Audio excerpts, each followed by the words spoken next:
So, all pro voting was just released for the ballots of who voted for what. And so, I'm going to talk about my ballot. But I like how the media is at the very top to tank all the aggro. And on top of that, it's the most or the least analytical group out of all the groups. So I thought that was funny, and I know it's like sorted by alphabetical order, but I feel like that's the justification as such. So oftentimes the media are slamming Riot Games anyways. So this is maybe like their little get back at you kind of thing. So I think that's just kind of funny.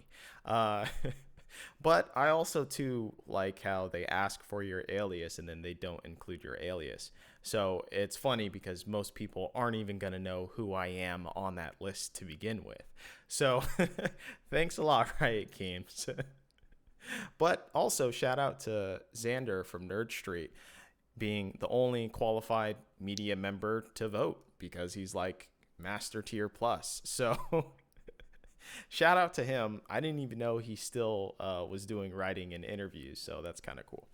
But anyways, so let's get into the all pro vote, my ballot, and also the criteria, because I don't think a lot of people talk about their criteria of maybe how they judge all pro or who should be on all pro. Because I think the criteria should be the best person at their role based on the games displayed, right? So just remember that as we're going through this entire list, because I will get back to that point a little bit later. And you get bonus points if your team is shit, right? So if you're a really good player on a shit team, we'll call that the Lyra bonus points, right? So shout out to the people that know. If you know, you know. So let's go from the top lane. Top lane's pretty easy. Summit completely dominated the entire league. I don't care if he had a pretty shit week for his last week. You kind of live and die by Summit, but I mean, that's to say, like, well, who else is stepping up on Cloud9, right? So you have to give the man credit where credit is due. Summit has been a beast, and then on top of that, it also doesn't help that there are multiple other roles that are just a little bit lacking, and especially when you consider that the meta itself in 2022 has been surrounding top lane specifically, right? So obviously the top laners are going to get all the glory. There have been other splits where like mid laners get all the glory, junglers maybe get all the glory, or in rare instances, support sometimes gets a lot of glory, but that's usually for just a outstanding performance. So Summit, he did really great. And then I don't think anyone is going to argue that, Bwipo or Someday being in spot 2 or spot 3. I think those two are a little bit interchangeable. I do believe that Someday was actually more consistent as far as his ability to carry games and to not int away games. And I'm not talking about the whole play where Bwipo jumps from, he jumps from over into the middle bush and then gets killed, and then he tower dives in the mid lane against an ADC and gets killed. And that one particular game, like, I know that that's what everyone's going to point towards, but that's one game, to be fair. And then secondly, what's cool about Bwipo is that he ends up going for plays that normally a top laner wouldn't go for because it's a lower percentage play. But also, too, he oftentimes notices that a game is in such a state where it's kind of a stalemate, and he wants to be the one to make the play.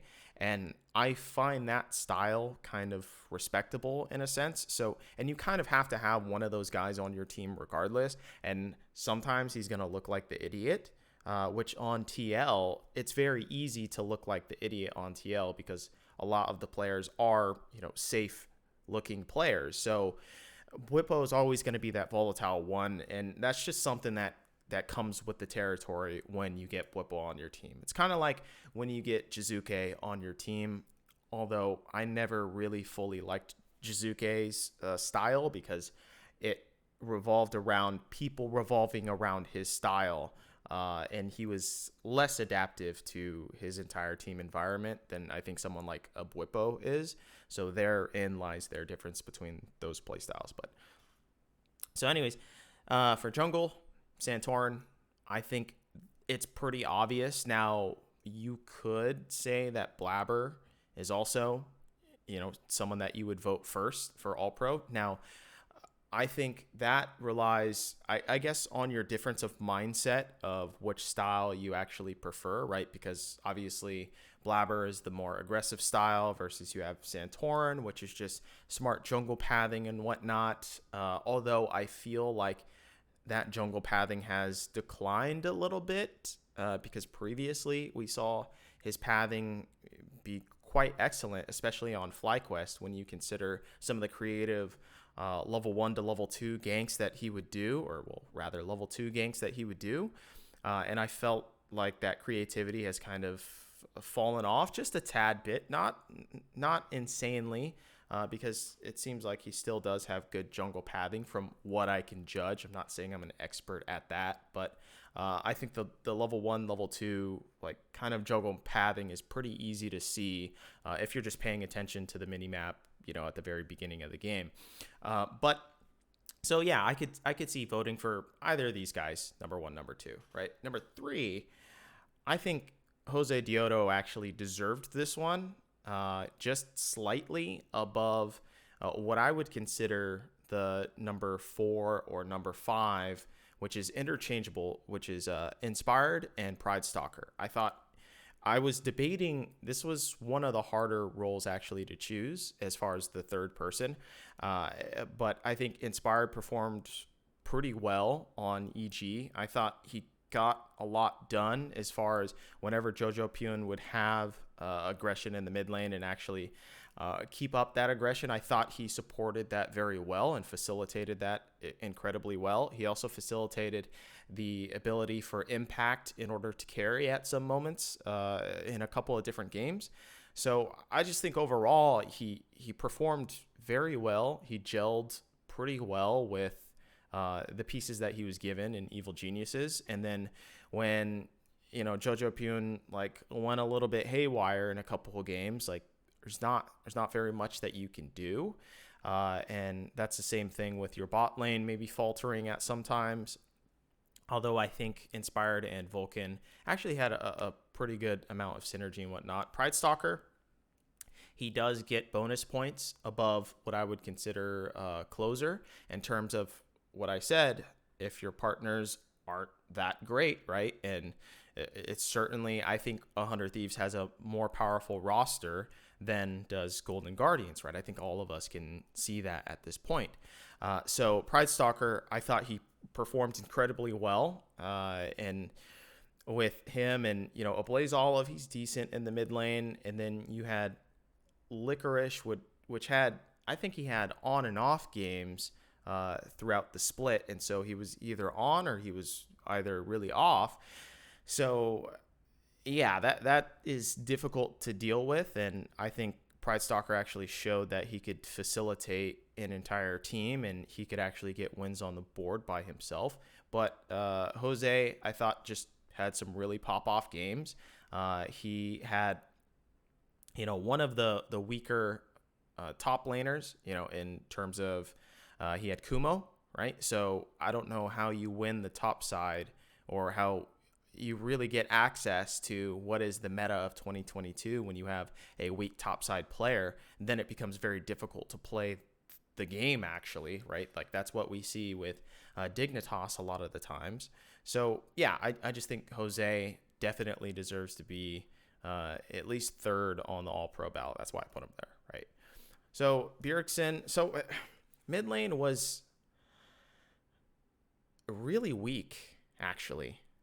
This might be the weakest mid lane that it's ever been in LCS history, I believe. And maybe people are thinking of narrative style or whatnot, which that's true. It kind of is too, to a certain extent. But yeah, it's none of them really performed that well. They just kind of did their job. And so you have to look at it and say, well, who did their job the best? And think that has to be Bjergsen. Now, as far as the other two mid laners, which seemed to be pretty popular, was Fudge and then Tukui. So I had Fudge second and Tukui third. I was debating on having Tukui second, actually. I thought he performed very well because, as I was saying before, with the whole Jose Diodo combo, they would end up being able to take over games just from the top side, just from them, right? Because they don't really have much help from Kumo, because Kumo's like getting his shit wrecked in. So I think, yeah, Tukui certainly. I could see voting for Tukui in second place. It's very close. So I think everyone, as far as like their ballots and whatnot, just it was pretty good. Bjergsen, as far as him, he did his job. He did the normal Bjergsen thing. I don't think you give bonus points also to for like, well, he's ramping up, right? It's like I kept hearing that as well. I don't think that's an excuse. It's just, no, were you good or were you not good in the 18 games in regular split? Yes or no? Because I don't care if you're really ramping up, you know. And on top of that, it's what I think gets a little confusing when people are voting for this thing, because obviously people are going to have recency bias and they're going to put more value of the games that happen later on in the split rather than earlier in the split. And I think that makes sense to a certain extent, but you just have to watch yourself with that recency bias, because it actually, I think, should be that to some degree, because you should be progressing, right? Because games are becoming more and more, well, they aren't becoming more important, but you should show a level of progression, and you should show that you have learned from your mistakes in the past. So yes, actually, technically, I think the later games should show like, okay, yeah, they have a little bit more weight to them, but not too much. I think recency bias can obviously get out of hand. So let's go to ADC, which was my votes: Berserker, Hansama, and Luger. So I found this a little bit weird because, okay, yes, Berserker and Hansama, they can be a little bit swappable in that sense, but I think that Berserker, just from the eye test, he has phenomenal team fight awareness. This guy's like, and it's gonna kind of sound funny because of the double lift meme, but the auto spacing of this guy is actually pretty fucking cracked.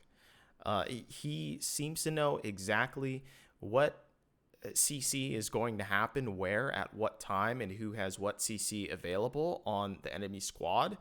And then on top of that, just his ability to, be able to survive kind of on his own to some extent, especially considering the fact that ADCs have to just chill in the bot lane for most of the time or whatnot. And it just, his awareness in team fights, I think, is the most critical aspect, especially considering that the meta involves focusing on top side to begin with. So bot lane is essentially kind of irrelevant for most of the game regardless. Now, I could see voting for Hansama as far as that, because I thought he was a little bit more aggressive in lane with Core JJ as well too.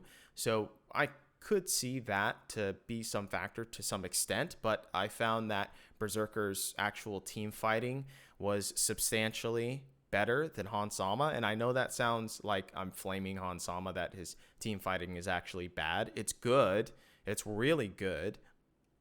So we're talking about a fucking, an A to an A plus, but when it comes to the later stages of the game, I think that type of grading is actually more important because of the ADC role and just the nature of the role itself. You have to be fucking perfect when it comes to playing in the team fights towards the late game and towards, any of these styles of skirmishes and whatnot that end up popping off. So I think Berserker certainly deserves the first spot, but I could see how you could argue Hansama. Now, what I can't understand, and so I don't have a large problem with a lot of the ballots, except when it comes to the ADC and the support position. I think the third spot especially, and the amount of times that I saw Danny being placed in second All Pro or third All Pro, I thought it was really strange because Luger was a really fucking big beast. Like, Jesus, dude, this guy was actually insane. He was so fucking good in terms of his laning. He was pretty aggressive. You could see in team fights, he was fucking awesome, and he ended up carrying multiple different games.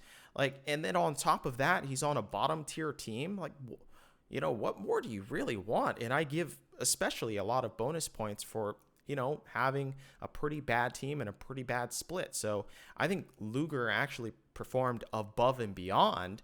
And if you give him a little bit more pieces to the puzzle, I could actually see him doing like incredibly well, you know, as we head further into like his maybe LCS career. So I think like big shout out to Luger. I think he performed way better than a lot of the other ADCs in the entire league. He really actually impressed me. So for support was the most contested role out of any role on the ballots. Everyone had their own opinion about who should be what or whatnot, besides the first, choice. But I'll get into that in a second.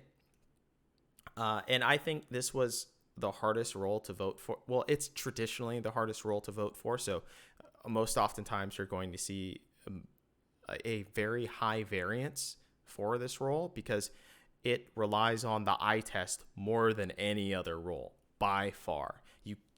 There really isn't any good stat that you can actually use in order to justify why a support player is good. So it's a pure eye test, right?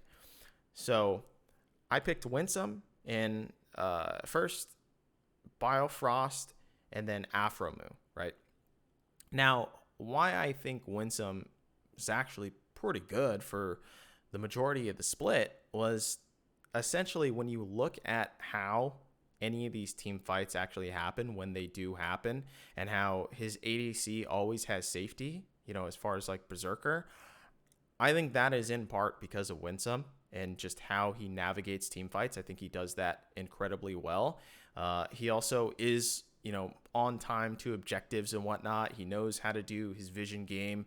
I just think overall he's a pretty well-rounded out player as far as, you know, also him being like so young, but I don't contribute that to, you know, the actual voting and whatnot, because like who gives a fuck if he's in his career? It's about who's the best player anyways, right? Based on the amount of games. So, and like I said, you get bonus points being on a shit team, but I will admit, I think if I were to re-vote, I wouldn't actually put Winsome first. This is like one of the ones where when I was thinking, I'm like, you know what, actually, nah, he doesn't deserve first. I think that's Biofrost actually deserves first. Legitimately, I think Biofrost had one of his best splits that he's ever had. And that's going back to like TSM days as well. Obviously, his TSM days does beat his best, or well, his time here right now, this split. But Biofrost had a phenomenal split this year. I think he facilitated his team very well. He facilitated his ADC. He was always around on the map, being able to make critical plays, especially in the skirmishes. I think he was the best support in terms of skirmishes. And so when you look at his team and just the level of scrappiness that actually happens with Biofrost, I think it's kind of a no-brainer that if you put any other support at that particular role, they're not going to perform as well as he does. So yeah, that's why I think Biofrost should have actually gotten first All-Pro. So I kind of fucked up on the voting there, but Afromu being third, I think he has also had one of his best splits in recent memory. And especially considering his ADC, which is he's not that great. He's not a bad ADC, but he's certainly not like, you know, I would say he's not in the top 5 ADCs. So it becomes even more impressive that Afromu is actually able to mold his ADC to, kind of incorporate him into the laning phase and also into the team and whatnot. And his ability to initiate as such and kind of lead his team, I think, has gotten a lot of wins on the board for them. So I'm actually really surprised at how well Afromu played this split. And then I think actually there should be a pretty big shout out to Olay. I think Olay performed really well on Golden Guardians. I think he was oftentimes being at the correct place on the map at the correct time. And that's one of Olay's best skills. In fact, I don't even think his laning phase isn't that great, right? Which is why I don't like praise him to necessarily, he should be in a all-pro vote. But I do think that his strongest skill is that he knows exactly where to be on the map, and oftentimes preemptively you'll see him roaming. And I think that's because of his ability to read from a solo queue mind, because he does have a really great solo queue mind, and he's able to judge his teammates' actions without even needing to communicate with them, but also for them even to relay that information to him. I think he's really just has good innate awareness, and as long as you're able to tap into that and maybe have him communicate more as a support player, which he seems to do fairly often whenever I look at his champions queue, but I think he's certainly an honorable mention, and I could see people putting him on a third place all-pro ballot. Now we're going to get to the more controversial thing, which is Core JJ being in first place. I don't even think you can consider him even being close to first place. At most, I see third, but I still think that's kind of ridiculous because he played 11 out of 18 games.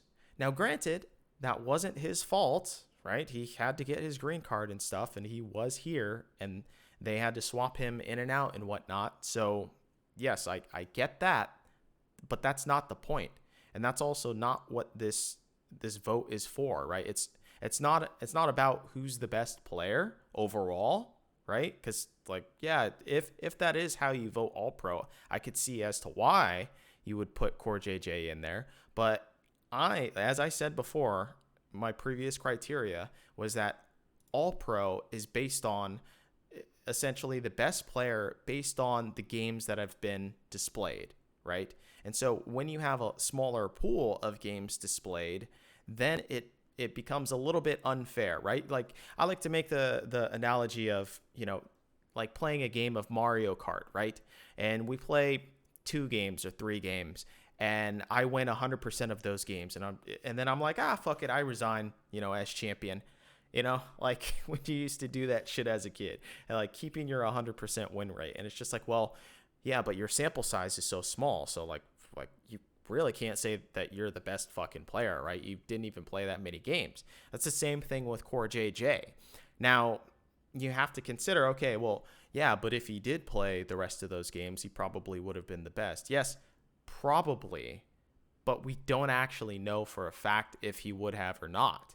So that's the problem. Yes, we know Core JJ is a good player. We all know that. Yes, we all know he's probably the best support in the league, right? But the point is that he didn't actually have to prove it, right? In the rest of those 7 games, he didn't have to prove it. So if you're saying that he's so goddamn good that he doesn't even need to play 7 games, I just can't take your argument seriously. And I really can't. So I think it's very egregious for basically everyone who voted him all pro as far as first team, even second team. I think it's pretty ridiculous. In fact, when a player can miss half of the season and you still vote him an all pro, he just has to be on some god level shit. In my eyes, really, I think he should have then had to be the carry every single fucking time in all of those 11 games. But he wasn't. He wasn't the carry all of those times, right? There were some games where Whippo was really fucking popping off. There were some games where Santorin was popping off. There were some games where Bjergsen was helping facilitate and whatnot, and that's why they actually won the game. So, I don't think you can have a good faith argument in saying that even still, with the lacking amount of games, that Core JJ actually deserved that position. I think it's completely bullshit. And I think people need to maybe reevaluate what their criteria actually is for All Pro and if it actually makes sense. Because, as I said, you're supposed to be judging the split as it is across all the games. And I think you should get a negative knock if you haven't played in all of the games. One game missed, okay, you're sick or something. Maybe you miss a weekend, 2 games.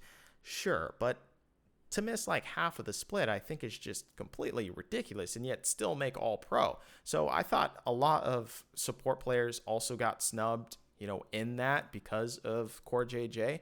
Not saying it's his fault, not saying that he's a bad player once again, but I think people just need to reevaluate their All Pro votes. But yeah, so anyways, those are my thoughts. I thought overall, though, that the All Pro votes were actually pretty good for every role besides support and a little bit of ADC. Thought Luger should have got on there. But yeah, I'm looking to see basically Summit win MVP because he's probably going to win MVP.